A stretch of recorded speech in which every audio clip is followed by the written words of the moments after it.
Hi everyone. Now we will be starting Unit 1, that is Dynamic Econometric Models, Autoregressive and Distributed Lag Models. मतलब basically आपकी पूरी unit lag models के ऊपर है. Lag means जब आपके टाइम गैप आता है, मीन्स कि पास्ट वैल्यूज़ आप ले रहे हो, पास्ट ईयर की वैल्यूज़ ले रहे हो जब आप, तब हम कहेंगे तो वो क्या होता है, lag period, LAG lag period.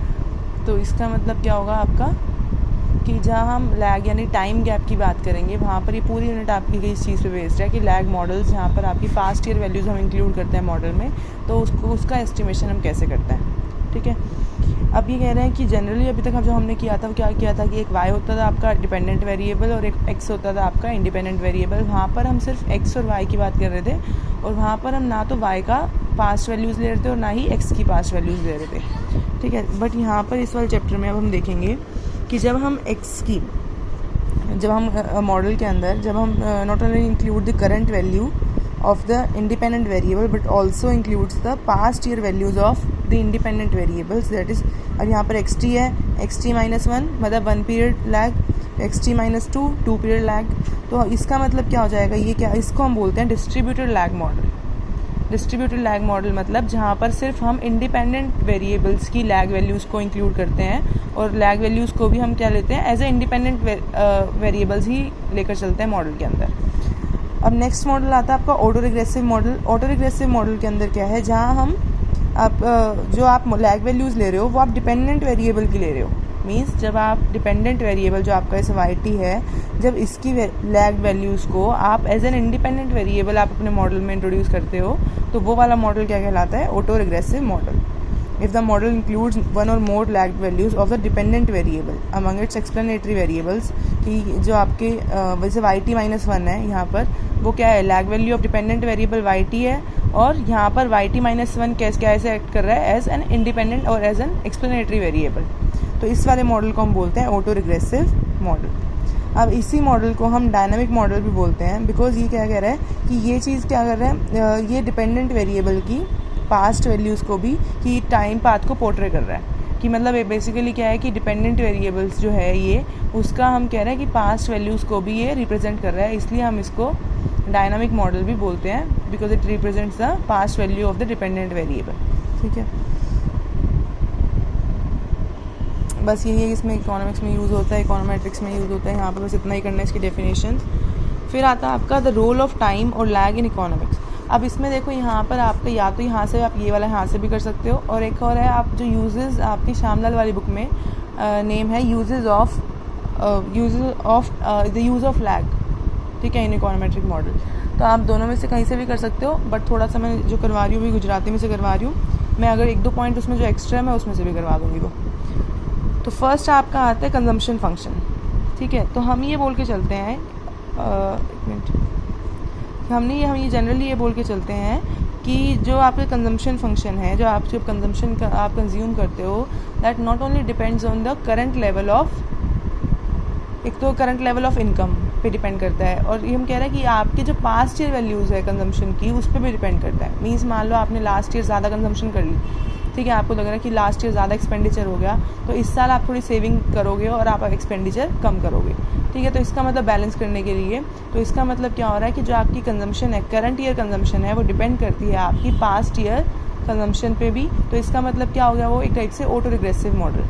Similarly हम कहें कि अगर आपकी जो कंजम्पशन है वो डिपेंड करती है प्रेजेंट करंट की इनकम पे और लास्ट ईयर की इनकम पे, तो इसका मतलब वो क्या हो जाएगा वहाँ पर आपका डिस्ट्रीब्यूटेड लैग मॉडल, क्योंकि वहाँ पर आपका इनकम एक इंडिपेंडेंट मॉडल, इंडिपेंडेंट फैक्टर है, और हम इंडिपेंडेंट का ही पास्ट वैल्यू ले रहे हैं, तो वो क्या हो जाएगा आपका डिस्ट्रीब्यूटेड लैग मॉडल. ठीक है.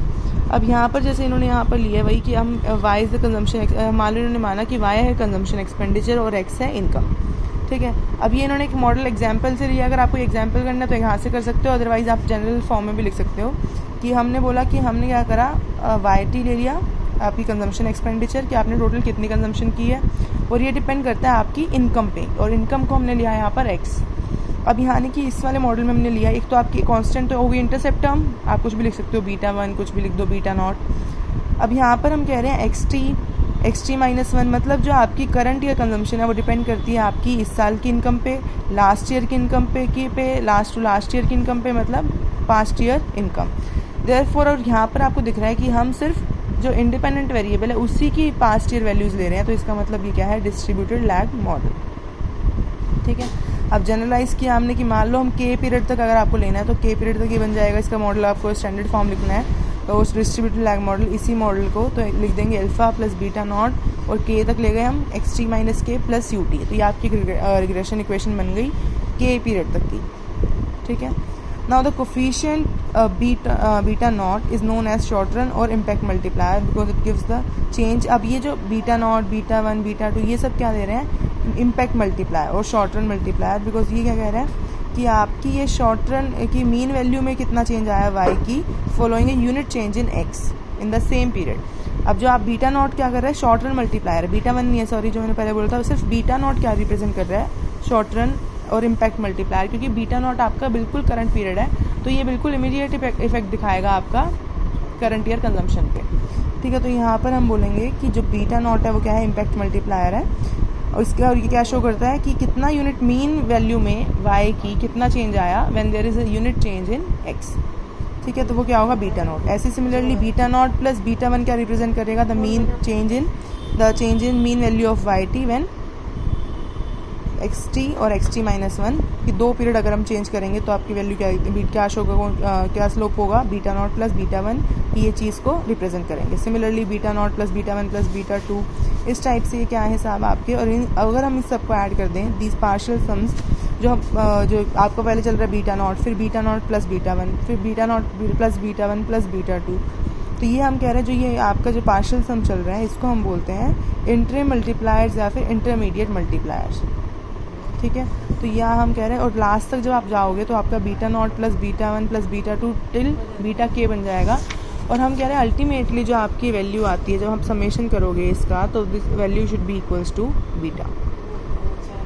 ठीक है, द लॉन्ग रन जो बीटा वो हम बोलते हैं लॉन्ग रन मल्टीप्लायर, मतलब क्या है कि जब लास्ट में जब आप सबका एडिशन करोगे जो आपके ये इम्पैक्ट मल्टीप्लायर्स हैं, जब आप इनको ऐड करोगे तो पार्शियल सम जो आपका इक्वल आएगा वो आएगा बीटा के, और विच इज़ द मतलब बीटा मतलब क्या हो गया, टोटल जितना आपका चेंज आया, मतलब जितना आपका टोटल इम्पैक्ट जितना चेंज आया टोटल, तो वो हम शो करेगा आपका beta, which is the long run और टोटल डिस्ट्रीब्यूटेड लैग मल्टीप्लायर। ठीक है, द सम बीटा। अब ये कह रहे हैं बीटा, चलो ये नेक्स्ट वीडियो में करते हैं।